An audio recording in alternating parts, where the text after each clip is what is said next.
पिछले एपिसोड में मौसी ने बाहर जाकर फुल एंटरटेनमेंट किया। घर आकर मौसी ने सोफे पर आराम से बैठते हुए कहा, आज का दिन तो बहुत ही बढ़िया गुजरा। सच मौसी जी, और जो आपने रेस्टोरेंट के मालिक को 2 चांटे लगाए ना, उसमें तो मजा ही आ गया। चल शैतान कहीं की, अब जाओ यहाँ से और बिस्तर लगाओ। मुझे तो अब बहुत जोरों की नींद आ रही है। आपका बिस्तर तो कब का लगा दिया है, चलो अब आप आराम करो। अगले दिन। वैसे बहू, एक बात तो है कि जब तक पड़ोस में हल्ला गुल्ला ना हो मजा नहीं आता। क्यों मौसी जी, सीमा आंटी और माया आंटी का हल्ला गुल्ला क्या कम पड़ जाता है? हर तीसरे दिन उनकी लड़ाई होती रहती है। बाहर जाती हूँ, शायद बाहर कुछ नया मिर्च मसाला सुनने को मिले। जाओ मौसी जी, आपका मनोरंजन हो जाएगा। हाँ हाँ जाती हूँ, तुम्हें तो मैं इस घर में वैसे भी दुश्मन नजर आती हूँ। ये क्या कह रही हो मौसी जी, आप तो इस घर की रौनक हैं। हाँ चलो ठीक है, ज्यादा मस्का लगाने की जरूरत नहीं है। बाहर जाकर देखा तो माया पहले ही मुंह बनाए बैठी हुई थी। और सुनाओ माया, कल मैं नहीं थी तो कैसा कटा कल का दिन? और आज ये मुंह क्यों फूला है? सीमा से फिर लड़ाई हुई क्या? ये तो रोज का काम है, लगता है पड़ोस छोड़कर जाना पड़ेगा। मेरे कुत्ते टॉमी के लिए हर तीसरे दिन लड़ बैठती है। इस तरह लड़ना क्या शोभा देता है? आज समझ आया कि तुम्हारे आते ही सीमा क्यों उठकर चली जाती थी। लेकिन पड़ोसी ही पड़ोसी से लड़ेंगे तो मुसीबत के समय कौन काम आएगा? मौसी, उसका पति मास्टर है ना, इसीलिए उसे घमंड है। पति तो तुम्हारा भी वकील है, क्या तुम्हें घमंड नहीं है? सुनो, जब हमारे ऊपर कोई विपदा पड़ती है तो रिश्तेदार बाद में, पहले पड़ोसी ही काम आते हैं। अब आप ही बताओ मौसी, अगर हमारा टॉमी उनके घर में चला जाता है तो उसमें हमारी क्या गलती है? मास्टरनी होगी अपने घर की, मुझे पढ़ाने की जरूरत नहीं है। हाँ, वो तो कुत्ते के लिए लड़ी, लेकिन तुम क्यों लड़ी? अपना कुत्ता बांध कर रखो, लड़ाई खत्म। उसको तो मैं सबक सिखा कर रहूंगी, और अब कुत्ते को जानबूझकर उसके घर में भेजूंगी। मैं भी देखती हूँ कि वो मेरा क्या बिगाड़ेगी। अगले दिन सीमा मौसी के पास आकर बैठ गई, लेकिन आज सीमा को देखकर माया दूर से ही नाक मुंह सिकोड़ती रही। पड़ोसियों से जरा जरा सी बात के लिए नहीं लड़ते सीमा, आखिर जानवर ही तो है, घर में घुस भी आया तो क्या हुआ? मौसी, वो तो बेजुबान जानवर है, वो क्या जाने। लेकिन मैं जब भी छत पर कपड़े सुखाने जाती हूँ, वह तभी कुत्ते को मेरे घर के सामने छोड़ देती है। कुत्ता मेरे घर में घुसकर सब खराब कर जाता है।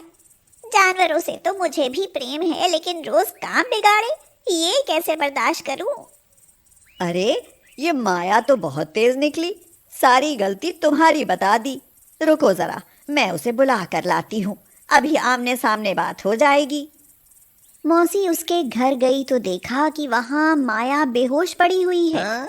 मौसी चिल्लाई, सीमा, सीमा जल्दी आओ, देखो माया को क्या हुआ, ये तो बेहोश पड़ी है। सीमा मौसी की आवाज सुनकर भागी गई। वहां देखा तो माया की हालत देखकर वह मौसी से बोली, मौसी जी, वकील साहब भी घर पर नहीं है, इन्हें पानी के छींटे मारती हूँ। पानी के छींटे मारने से और हाथ पैर मसलने से भी माया को होश नहीं आया। मौसी बोली, इस समय तो रोहन और रोहित भी घर पर नहीं है। सीमा कुछ करो, कहीं माया को कुछ हो ना जाए।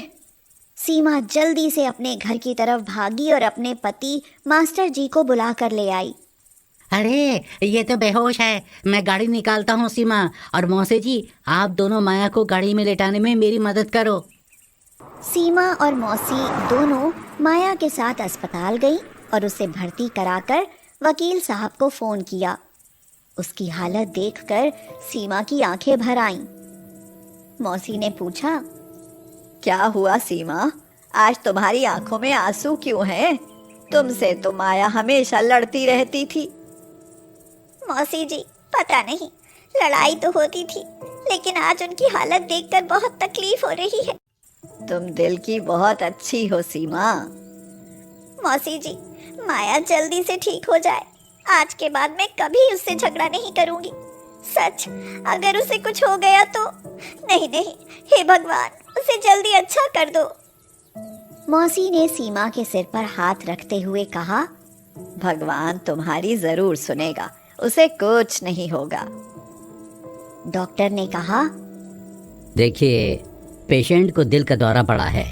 आप जल्दी से काउंटर पर 20,000 रुपये जमा करा दीजिए ताकि हम जल्दी से ट्रीटमेंट शुरू कर सकें। अरे ये क्या, हम तो जल्दी में पैसे लाना ही भूल गए। नहीं मौसी जी, चलते चलते मैंने अपना एटीएम कार्ड ले लिया था। मैं मास्टर जी से कहकर अभी पेमेंट कराती हूँ। सीमा ने पेमेंट कराई और माया का इलाज शुरू हुआ। करीब 2 घंटे बाद माया को होश आया। तब तक उसके पति वकील साहब भी आ चुके थे। आंखें खोलते ही उसने मौसी और सीमा को अपने सामने पाया। चारों तरफ देखकर उसे पता चला कि वह अस्पताल में है। मैं अस्पताल में? मैं यहाँ कैसे आई? और आप दोनों यहाँ क्या कर रही हो? मुझे यहाँ कौन लाया? माया, तुम ज्यादा मत बोलो, तुम्हारी तबीयत खराब है। दरअसल तुम बेहोश हो गई थी। तुम्हें बेहोशी की हालत में सीमा और उसके पति मास्टर जी यहाँ लेकर आए हैं तुम्हें। क्या? वकील साहब बोले, हाँ माया, अगर सीमा जी और मौसी जी तुम्हें सही समय पर अस्पताल नहीं लाते और यहाँ तक कि अस्पताल की पेमेंट भी उन्होंने ही की, अगर ये ऐसा नहीं करते तो आज तुम हमारे बीच नहीं होती। शुभ शुभ बोलो वकील जी, भला ऐसे भी कोई बोलता है? अगर पड़ोसी ही पड़ोसी के काम नहीं आएंगे तो और कौन आएगा? आप सच कह रहे हो, मुझे तो यकीन ही नहीं हो रहा। इनके साथ मैं हमेशा लड़ती झगड़ती रहती थी। अपने टॉमी को जानबूझकर इनके घर में नुकसान करने के लिए छोड़ देती थी। आज इन्होंने ही मेरी जान बचाई। मैं तुम्हारा धन्यवाद कैसे करूं सीमा बहन? मैं बताती हूँ, बस कभी लड़ाई मत करना। माया की आंखों से आंसू गिरने लगे। वो बोली, वादा करती हूँ आज के बाद कभी नहीं लड़ूंगी और अपने टॉमी को भी बांध कर रखूंगी। अब तो मुझे माफ करोगी ना सीमा? मुझे तो तुमसे कभी कोई नाराजगी नहीं थी, लेकिन तुम्हारी टॉमी की हरकतों पर गुस्सा आ जाता था। बस तुम अब जल्दी अच्छी होकर घर चलो, जिससे हम सब मौसी जी के साथ बैठकर गप्पे मार सकें। हाँ तो चलो, मिलाओ अब दोनों हाथ। मौसी जी, ये सब आपकी वजह से हुआ है। अगर आप नहीं होती तो कभी पता ही नहीं चलता कि माया अपने घर के अंदर बेहोश पड़ी है। आपने ही हमें एक दूसरे की ज़रूरत का एहसास कराया है। सच, हम कितने पागल थे जो बच्चों की तरह झगड़ते थे। माया ठीक होकर अपने घर आ गई। कई दिन गुजर गए। महिलाओं की महफिल आज फिर सजी थी। स्नेहा बोली, मौसी जी मान गए आपको। आपने तो चिड़ियों की तरह लड़ने वाली 2 पड़ोसनों में भी दोस्ती करा दी। देखो आज कितनी चहक रही हैं।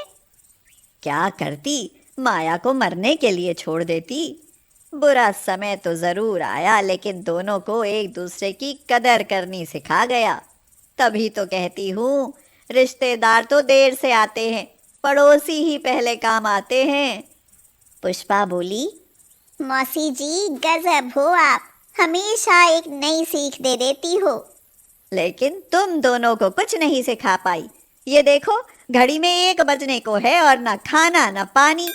हाय रे, मेरी बहन की तो किस्मत ही फूट गई जो ऐसी बहुएं मिली।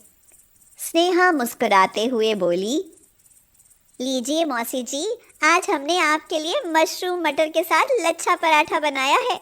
अब तो खुश हो ना? तो मौसी ने कहा, मुझे मनाने के पैंतरे तो बखूबी जानती हो। देख लेना, चली गई तो बहुत याद करोगी, समझी? मौसी जी, हम आपको जाने देंगे तब ना? एक ना एक दिन जाना तो होगा, लेकिन तुम्हारी खबर लेने जरूर आती रहूंगी। हाँ। मौसी की बात सुनकर सब हंस पड़े। अब अगले एपिसोड में देखिए कि मौसी क्या नया करती हैं।